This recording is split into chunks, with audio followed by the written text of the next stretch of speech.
The decaying heart of Arkham, where ancient shadows clung to cobblestone streets and the air itself seemed to hum with unseen dread, stood Blackwood Manor. It was a place shunned by the locals, a gaunt sentinel of forgotten horrors, its very stones seeped in a melancholic despair that predated human memory. My inheritance, a macabre legacy from a distant, unknown relative, it drew me with an insidious pull, a promise of unspeakable secrets veiled within its decaying grandeur. From the moment I crossed the threshold, a chill, not of the autumn air, but of something far more ancient and pervasive, permeated my very being. The silence within was profound, broken only by the mournful creak of settling timbers and the scuttling of unseen things in the walls. It was in those walls that the true horror lay, not in the crumbling plaster or the faded tapestries, but in the subtle, almost imperceptible whispers that began to insinuate themselves into the fabric of my sanity. At first, I dismissed them as the mournful sighs of a dying house, the echoes of forgotten winds trapped within its labyrinthine passages. But they grew, coalescing from vague murmurs into a faint, insistent chorus. They were not human voices, yet they spoke with an alien cadence, a guttural, wet sound that hinted at anatomies utterly unlike our own. They spoke of depths unplumbed, of cyclopean cities submerged in primeval oceans, and of entities whose very existence twisted the laws of terrestrial physics. I sought the source, my lamp casting grotesque shadows as I navigated the winding corridors, my mind wrestling with the growing dread.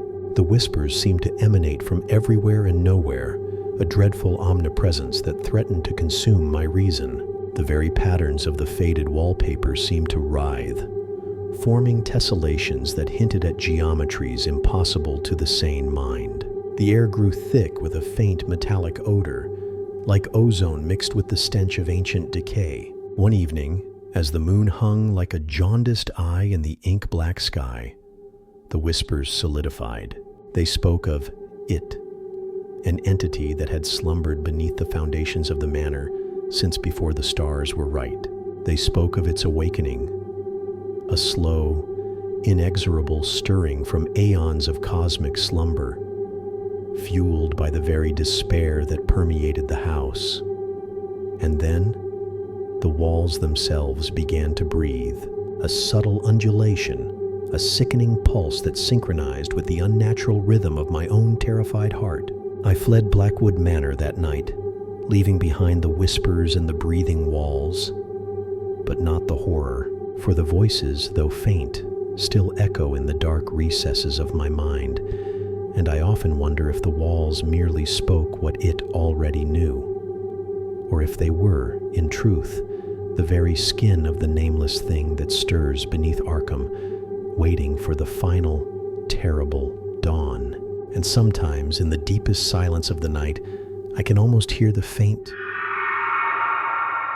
The village of Oakhaven nestled deep within a valley where sunlight seemed a hesitant visitor, and shadows held a tangible weight. For generations, the lives of its inhabitants had been governed by the chime of the old church bells, their sonorous peals marking the hours, the celebrations, and the solemn departures of earthly life. 12 bells hung in the ancient belfry, their voices familiar and comforting, a constant thread in the tapestry of Oakhaven's existence. Until the 13th. Its arrival was unheralded, a silent addition noticed only by old Silas, the church caretaker, a man whose days were as weathered and lined as the stone walls he tended.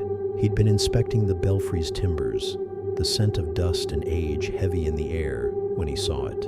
A bell of unfamiliar make, darker than the others, its metal seeming to absorb rather than reflect the meager light filtering through the grimy windows. There was no rope attached, no mechanism to ring it, yet it hung suspended as if by an unseen force, nestled amongst its 12 brethren. Silas, a man of simple faith and simpler understanding, initially dismissed it as a trick of the light, the weariness of his years playing on his perception, but it remained, a silent, ominous presence. He spoke of it to the vicar, a young progressive man named Thomas Ashton, who, with a condescending smile, attributed it to Silas's overactive imagination. "The church has stood for centuries, Silas," he'd said, patting the old man's shoulder. "There are no records of a 13th bell. You must have miscounted." But Silas hadn't miscounted, and soon others began to notice the anomaly. Children playing in the churchyard would point to the belfry, whispering about the dark bell that never rang. Villagers tending their gardens would glance up and see its unholy gleam against the weathered copper of the others. A disquiet began to settle over Oakhaven, a subtle unease that the familiar chimes of the 12 bells could no longer fully dispel. Then the dreams began. They were shared nightmares, vivid and unsettling. Villagers dreamt of a deep, resonant tone, a sound unlike any they had ever heard, vibrating not just in their ears, but in their very bones. In these dreams, the 13th bell would swing silently, its dark surface rippling as if containing unseen depths, and with each silent swing, a shadow would fall over Oakhaven, a creeping darkness that extinguished the familiar landmarks and filled the valley with an oppressive dread. As the nightmares intensified, so too did the strange occurrences in the village. Livestock would sicken and die without explanation. Crops would wither in the fields despite ample rain. A pervasive sense of bad luck seemed to cling to Oakhaven like a shroud. Whispers circulated, hushed and fearful, linking the misfortunes to the silent bell in the belfry. Young Vicar Ashton, initially dismissive, began to show a flicker of concern. The shared nature of the nightmares was too widespread to ignore. He delved into the church's ancient records, poring over dusty tomes and brittle parchment, searching for any mention of a 13th bell. He found nothing. The archives spoke only of the 12 original bells, each with its own history and significance.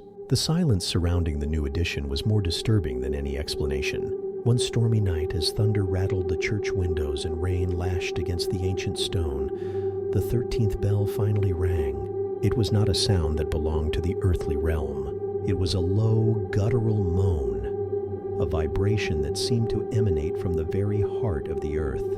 It resonated with a primordial dread, a note of cosmic disharmony that clawed at the sanity of all who heard it. The 12 other bells, caught in the sympathetic resonance, began to clang erratically, their familiar chimes twisted into a cacophony of terror. The villagers huddled in their homes, hands clamped over their ears, praying to a god they suddenly felt was very far away. The power went out, plunging Oakhaven into a darkness punctuated only by flashes of lightning that revealed terrified faces and the swaying silhouette of the church belfry against the raging sky. Those who dared to look towards the church saw a sight that would forever haunt their waking hours. A dark, swirling vortex seemed to have opened around the 13th bell, tendrils of shadow reaching out like grasping claws. The bell itself pulsed with an inner light, a sickly green luminescence that cast grotesque shapes against the storm-racked sky. The ringing stopped as abruptly as it had begun, leaving behind a silence more terrifying than the sound itself. In the aftermath, Oakhaven was changed. The air felt heavier, tainted with an unseen presence. The familiar landmarks seemed subtly altered, as if the very fabric of reality had been stretched and warped. People began to disappear. A farmer tending his fields vanished without a trace, his tools lying abandoned in the mud. A child playing in the woods walked in one direction and was never seen again. The remaining villagers spoke in hushed tones, their eyes filled with a primal fear. They knew the 13th bell was responsible, that its unholy chime had opened a door to something ancient and malevolent.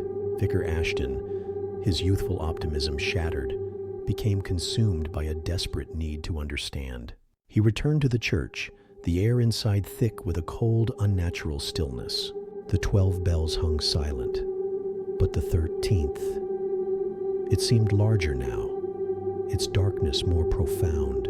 As he gazed at it, a faint whispering began, a sibilant murmur that seemed to emanate from the metal itself. It spoke in a language he did not understand, yet its meaning was chillingly clear. A promise of oblivion, a taste of the void that lay beyond human comprehension. Driven by a desperate courage, Ashton climbed the treacherous steps to the belfry.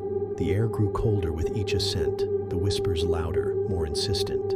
When he reached the top, the 13th bell dominated the space, its presence radiating an almost palpable malevolence. He could see now that the bell was not merely hanging. It was somehow connected to the very fabric of the belfry, its dark metal seeming to meld with the ancient wood. As he reached out a trembling hand towards it, a vision flooded his mind. He saw the bell's origin, a dark ritual performed in a forgotten age. A summoning of something from beyond the stars, trapped and bound within the metal. He saw the price of its ringing, a weakening of the veil between worlds, an invitation to entities that hungered for the light and life of this reality. He understood then that the 13th bell was not meant to chime for this world. It was a call, a signal to something vast and terrible lurking in the cosmic darkness. With a strength born of desperation, Ashton tried to dislodge the bell, to silence its unholy presence. But it was immovable, as if fused to the very essence of the church. The whispers intensified, swirling around him like venomous snakes, promising power, offering forbidden knowledge in exchange for his compliance. He resisted, his faith a fragile shield against the encroaching darkness. He knew that if the bell were to ring again, Oakhaven, and perhaps more, would be lost. In a final act of defiance, Ashton grabbed the largest of the original 12 bells and began to swing it with all his might, its familiar clang echoing through the belfry, a desperate counterpoint to the silent menace of the 13th. He rang it again and again, the sound a frantic plea, a desperate attempt to drown out the encroaching dread. The effort was immense, his body straining, his lungs burning. But he continued, driven by the image of his flock, by the need to protect the innocent souls of Oakhaven from the horrors he now understood. The 13th bell remained silent, but its dark presence loomed, a constant threat. Ashton continued to ring the bell, his desperate clamor the only sound in the haunted belfry. He knew it was a temporary reprieve, a delaying tactic against an inevitable doom, for he could feel the presence behind the veil growing stronger, its awareness focused on Oakhaven, drawn by the resonant call of the 13th bell, and perhaps now, by the desperate defiance of the 12th. The fate of Oakhaven hung precariously in the balance, suspended between the ominous silence of the 13th bell and the frantic fading peals of the 12th, a testament to the terrifying consequences of a sound that should never have been. The darkness had been invited, and it was only a matter of time before it fully arrived.